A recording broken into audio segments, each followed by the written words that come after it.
Bom, como nós programamos, nós vamos tratar nesta nossa segunda videoaula do início da literatura em Angola. Mas antes de passar propriamente, eu queria relembrar algo que foi tratado no nosso encontro anterior, que é sobre a classificação da literatura africana. Então, como eu falei, a literatura africana pode ser dividida entre produção oral e produção escrita. A produção oral é aquela produção que existia mesmo antes da chegada dos portugueses, né? Uma literatura que foi passada de geração em geração oralmente, uma vez que lá na África, em que Portugal, né, amealhou colônias, não havia ainda o domínio da escrita, né?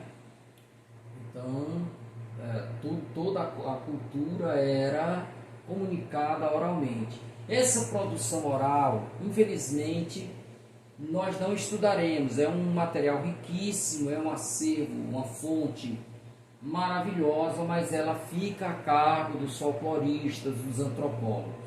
Então, nós só vamos nos ater à produção escrita, portanto, a literatura que surge quando os africanos, as 5 colônias de Portugal, passam a utilizar a escrita, não é? Mas mesmo dentro da produção escrita, nós temos uma segunda divisão. Nós temos uma literatura colonial, que é aquela que foi escrita por portugueses. É bom que se diga que até o início do século XX, nós tínhamos 1% dos negros, até meados do século XX, nós temos 1% dos negros que sabiam ler e escrever, 1%. Então, até metade do século XX, quem escreviam eram ou os portugueses ou descendentes de portugueses ou negros assimilados. O que é um negro assimilado? É aquele que acaba absorvendo a cultura do outro como sendo sua, não é? Então ele pensa conforme pensam os brancos. Então, mesmo sendo negro, ele escrevia traduzindo os interesses, a mentalidade dos portugueses. Então, essa literatura colonial, ela vai ali até mais ou menos a década de 40 do século XX. É uma literatura que nós vamos passar rapidamente, só temos interesse documental. Porque a literatura que realmente nós iremos estudar, literatura africana, né, de língua portuguesa, é a literatura que surge a partir da década de 40 do século passado, que era chamada literatura nacional. Estas sim são escritas por negros ou por brancos que defendiam a Angola, Guiné-Bissau, né? Então eram pessoas brancos, pessoas já nascidas em Angola, em Cabo Verde, Guiné-Bissau, São Tomé e Príncipe ou Moçambique, e que não pensavam mais como europeus, né? Ou então negros. É a literatura que realmente traduz a africanidade. Essa é a literatura que nós iremos nos ater. Então, no encontro passado eu deixei esse poema, eu disse que nós iríamos ir a este poema. Este poema foi escrito por uma portuguesa chamada Fernanda de Castro, já faleceu. O pai dela era um oficial da Marinha e foi convocado para trabalhar em Guiné-Bissau. Então, o pai vem com a esposa e a filha, e poucos meses depois a mãe dela falece, morreu em Guiné-Bissau, na região chamada Bolama. E ela, inclusive, dedica o poema a essa terra de Bolama, onde repousam os restos mortais da mãe. Então, Fernanda de Castro era apaixonada por Guiné-Bissau, era apaixonada pela África. Ele escreve Aventuras de Mariazinha em África, um livro feito para crianças entenderem como era a África. No entanto, ela era ela foi criada, né, num ambiente do colonizador. O pai estava a serviço do colonizador, de maneira tal que mesmo com as melhores intenções, ela acaba traindo, né, o seu discurso afetivo, trazendo percepções que entram em rota de colisão com os interesses dos negros. Aqui é apenas um fragmento de um poema chamado África Raiz. Vocês têm a íntegra desse poema na internet. Vocês procurem lá, África Raiz, Fernando de Castro, é um poema imenso. Eu trouxe apenas um pedacinho. Diz assim: à tarde, à porta das palhotas, em torno dos mais velhos, dos que sabem contar coisas remotas, dos tempos esquecidos, os mais novos escutam com os 5 sentidos. Então ele está contando aqui um cenário que era típico da África da época, em que a educação das crianças era feita pelos mais velhos oralmente. Então, em torno lá desse senhor, eles ficavam escutando as velhas histórias. Então o velho vai contar para as crianças uma lenda. E ele diz: dia que Deus fez mundo. Observe aí a sintaxe toda problemática, né? É como algum escritor que quer escrever como um sertanejo fala e começa a macaquear ali. Dia que Deus fez mundo, ó, uma sintaxe toda. Fez 2 homens igual. Deu a eles embrulho, 2 embrulhos igual. E disse: não abri, senão eu castigar. Um deles abriu, pensou: Deus não vem cá. Deus foi e castigou. Ao outro deu caneta, a ele deu enxada. Depois fez ele preto, ele pôs-se a chorar. Veio então o diabo, sem ninguém chamar, pôs-lhe mão na cabeça, fez-lhe festinha, e o cambelo zangou e ficou carapinha. Então, nessa lenda que Fernando de Castro nos traz através dos lábios de um negro, já velho, né? Nós temos a origem das raças. A raça negra é fruto de uma maldição. Ele abriu um embrulho que não era para abrir, Deus o castiga, o faz negro, o faz analfabeto, então ele tem que trabalhar no cabo da enxada, né? E ainda vem o diabo e faz o cabelo dele ficar enrolado. Então observe que uma lenda dessa jamais teria razão de ter nascido na própria África. Porque o africano iria construir uma lenda que vai contra ele mesmo, né? Então, provavelmente, essa lenda vem de fora. Essa lenda vem de fora. Então, se vocês pegarem o resto do poema, vocês vão ver que quando ela fala da religião católica que o branco trouxe, ela tem um tratamento. Quando ela fala da religião do negro, o tratamento é totalmente diferente, né? Então, é uma religião ligada a sacrifícios, né? Ligados ao diabo, essa coisa toda. Então esse é um poema marcadamente colonial, porque traz uma visão que demoniza o negro, né? Que o associa a uma herança diabólica, satânica. Observem, gente, que essa aqui é apenas uma de tantas histórias, né? Que você reproduz o mesmo esquema.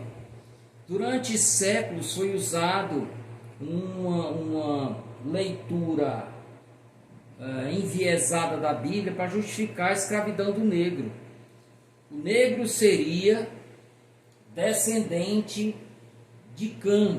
Cã, um dos filhos de Noé, quando depois do dilúvio o pai estava bêbado e mostrou as vergonhas lá caído no chão. Em vez dos outros irmãos, né, que trouxeram a roupa para embrulhá-lo, enrolá-lo, ele ficou zombando, falando mal do pai. E por isso o pai amaldiçoou, dizendo: tu e os filhos dos teus filhos serão escravos dos teus irmãos e dos filhos dos teus irmãos. Então foi feita uma leitura de que os negros, na verdade, eram descendentes de Cã e, como tal, cumpriam a maldição, a profecia bíblica. como este, muitos outros vocês verão, muitas outras lendas vocês verão essa associação do negro com a maldição, né, com o satanismo e tal e tal. Só mais uma questão para a gente passar adiante, passar a falar de Portugal, é sobre a questão da língua portuguesa. Eu falei para vocês no primeiro encontro, tudo isso que eu estou falando aqui vai estar nos slides, então eu prefiro fazer um resumo. Então, como eu falei para vocês, quando os portugueses chegaram a essas 5 colônias, o que eles encontraram lá foram várias tribos, nações diferentes. Não existia Guiné-Bissau, não existia Angola, não existia Moçambique. Existiam nações que ocupavam esses territórios, eram várias nações. Em Guiné-Bissau, por exemplo, você tem mais de 30 etnias, cada um com sua língua própria, seus costumes próprios, sua maneira de vestir, sua maneira de se relacionar com a divindade e tal. Então, como todo colonizador, a primeira preocupação de Portugal foi forçar os seus comandados a falarem o português. Então, esse português que eles passaram a falar era um português todo estropiado, porque era um português ligado, misturado com a língua local, a língua original deles lá. Então, é o chamado crioulo, né? Pois bem, quando os países na década, começaram no final da década de 50, começaram a pensar, né, a independência, eles começaram a se reunir. Uma certa feita, reuniram-se os líderes e pensaram: que língua deveremos falar quando nós nos tornarmos independentes? Então logo houve um grupo que disse: olha, qualquer uma, menos o português. Foi a língua utilizada pelo colonizador para nos oprimir. Só que um outro grupo mais sensato trouxe alguns aspectos que foram decisivos para que o português continuasse sendo a língua a ser falada. A primeira delas era o seguinte: a língua portuguesa, embora seja a língua do colonizador que nós odiamos, é uma língua ligada a uma tecnologia muito avançada. Portanto, é uma língua que tem termos para poder dar nome a esses avanços tecnológicos. Como assim? Como dizer em Balanta, uma das línguas de Guiné-Bissau, que o homem, numa cápsula lunar, aterrissou no satélite artificial, no satélite natural da Terra. Essas palavras todas, cápsula lunar, satélite, artificial, astronauta, essas palavras não existem em Balanta. Então observem, a língua, ela vai sendo produzida para dar nome ao entorno social, aos elementos daquele entorno social. Primeira coisa, o português é a língua de uma tecnologia avançada. Em algumas línguas africanas, você tinha o número 1, você contava até 10, depois muitos, não existia 50, 60, 70, você tinha a palavra muitos, algo que era acima de 10. Então, como falar em matemática, utilizando uma língua que não tem os termos, né? Como hipotenusa, cateto, coisas assim. O segundo argumento era que a língua portuguesa iria ajudar a dar visibilidade aos povos africanos. Se nós usarmos os dados de hoje, a língua portuguesa é uma língua falada por mais de 250 milhões de pessoas no mundo todo. Só no Brasil são mais de 200 milhões, né? No entanto, as línguas lá desse país, algumas línguas são faladas por 1 milhão de pessoas.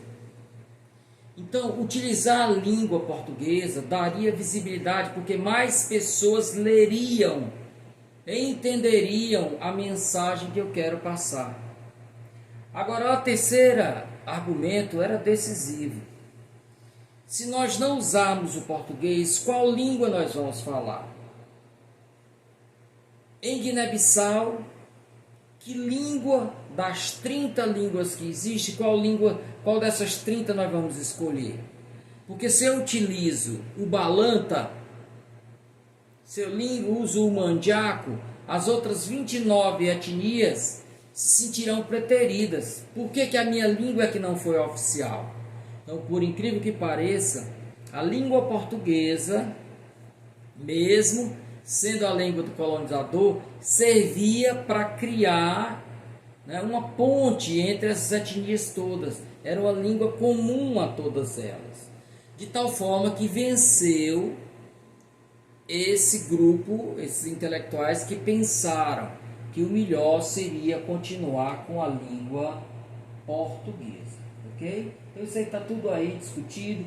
O papel da imprensa, de que forma, né, a literatura foi beneficiada com os jornais começaram a receber contos, poemas. Então os primeiros escritores surgiram na África, surgiram em torno desses jornais. A literatura brasileira teve uma grande importância na África lusófona, porque nós éramos vistos por eles como o grande irmão, né?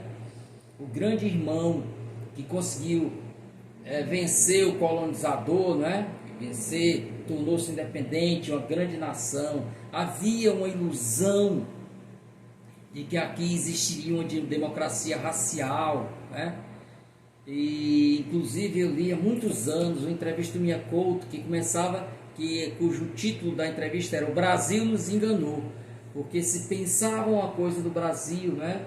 Então tudo isso, a literatura era muito consumida, principalmente Jorge Amado, muito lido. Essas pessoas funcionaram como referência para as 5 ex-colônias que queriam uma literatura que rompesse os laços de dependência com a colônia. Eles queriam produzir um discurso que não fosse ligado com o colonizador. E o Brasil passou a ser uma grande referência. Ok? Então, com essa passagem, nós encerramos esses slides e nós vamos para os slides de hoje, que são os slides ligados a... Desculpem, aqui é o próximo encontro.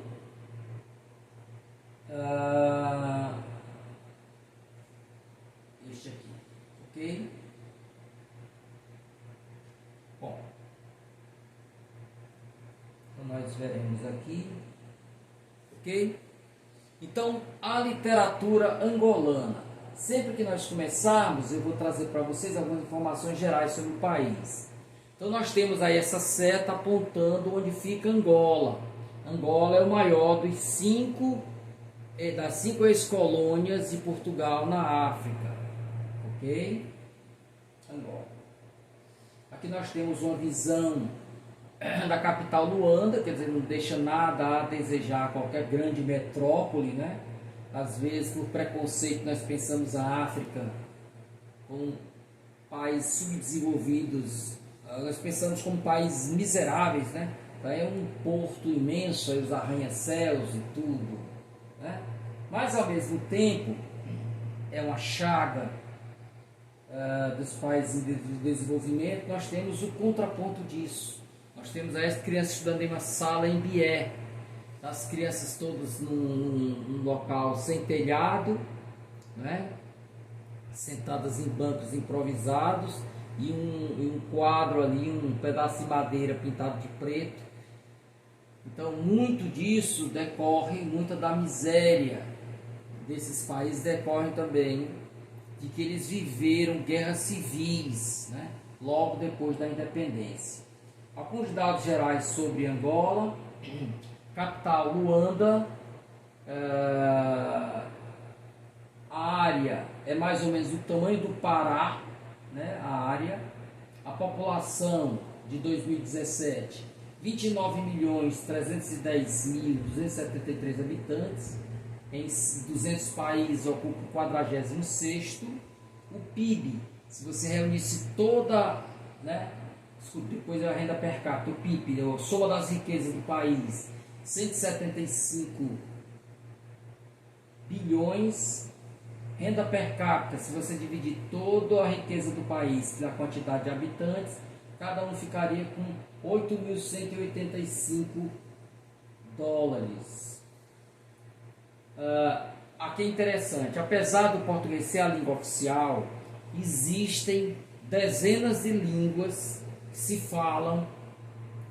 Então eu citei aí o umbundo, o quimbundo, o ambundo, kikongo, chokwe, etc. São línguas que são faladas em Angola. Cada língua dessa está ligada a uma etnia, né? Etnia. O kibundo é a língua da capital, né? É falada por a quarta parte da população, quer dizer, 25% da população fala o kibundo, mas a língua mais falada é o umbundo, cerca de 33% dos angolanos. Então, combinando essas línguas com o português, você gera o crioulo, né? Ok? Interessante é que um não entende o outro. Quem fala umbundo não entende quem fala kibundo e vice-versa, né? São línguas muito próprias, ok? A independência foi em 11 de novembro de 75. A economia produz petróleo, diamantes, no entanto, há um alto grau de corrupção, né? 37% da população angolana vive abaixo da linha de pobreza. 37%, mais de um terço. Os indicadores sociais mostram como ainda há muito a crescer. Em 200 países, o IDH de Angola é o 150º, que é só 50 países têm um IDH menor do que o de Angola. Lembrando, IDH, Índice de Desenvolvimento Humano, médio grau de bem-estar da população. Aí está envolvido educação, expectativa de vida, saneamento, renda per capita, uma série de coisas. Quanto mais próximo de mais desenvolvido. Quanto mais próximo de zero, o país tem péssimas condições de vida da população. Então, quando a criança nasce, a perspectiva é que ele só viva 51 anos. Isso está ligado às guerras, está ligado à AIDS, está ligado a uma série de coisas, à violência urbana. Em cada 1.000 crianças que nascem, 167 não chegam ao primeiro ano de vida.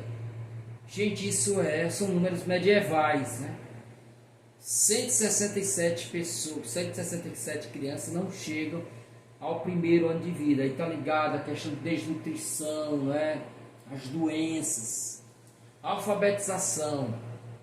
71% da população escreve, né? Então, o que significa dizer que quase 30% da população é analfabeta, ok? A saúde é considerada uma das piores do mundo. Então, são todos problemas que, insisto, trago isso com muito desgosto, né? Não há nenhum prazer em trazer esses índices, não. Então, é claro que os países têm lutado, né, para resolver esses problemas. Etnias de Angola, né? Então, só para mostrar, isso aqui eu não vou ler, só para vocês verem como existem várias etnias, né? Então, há diferenças na maneira como se vestem, né? Até mesmo no tom da pele, ok?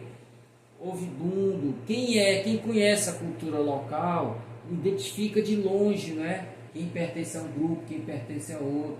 Nota que os ambundos são mais escuros do que os bacongos, né? Existe, gente, um livro de Angola chamado Mayombe, que foi escrito por Pepetela, e que você vê como essas tribos, havia rivalidades entre elas, né? Então, até pela luta pela independência, sofreu grandes entraves, porque um grupo não queria ser comandado pelo outro, né? Ok? Então, só para vocês verem aí as várias etnias, ó. eles têm diferenças de traços, a maneira de se vestir, ok? As principais etnias como se distribuem em Angola, os principais, a subdivisão, né, de Angola, chamando a atenção para o número 11, onde fica a capital, né? Capital aí junto ao mar, aqui, número 11, na parte superior aí, você tem o 4, o 18, o 1 e o 11, lá da parte de cima para baixo, ok? Aqui a bandeira de Angola, observem aí como a bandeira dialoga com a bandeira da União Soviética, que era uma foice e um martelo, né? Aqui eu tenho a katana, que é esse facão, e a roda dentada, que significa a indústria, né? Então você tem a indústria e você tem o campo, o agricultor. Aqui o brasão de armas, né? O lema do país, Virtus Unta Fortior, quer dizer, a união faz a força, que é o mesmo da UFC. Imagem de Angola, um país belíssimo, né? Foi aí as margens desse rio que os primeiros portugueses, foi através desse rio, os primeiros portugueses chegaram a Angola. Aí um pouco da história. O primeiro português a chegar lá foi o Diogo Cão, que é esse que está representado no selo, né? Então, em 1482, ele chega na foz do Rio Congo, que acabamos de ver, e ele entra lá. E quando ele chega naquela região que hoje é Angola, ele detecta vários reinos.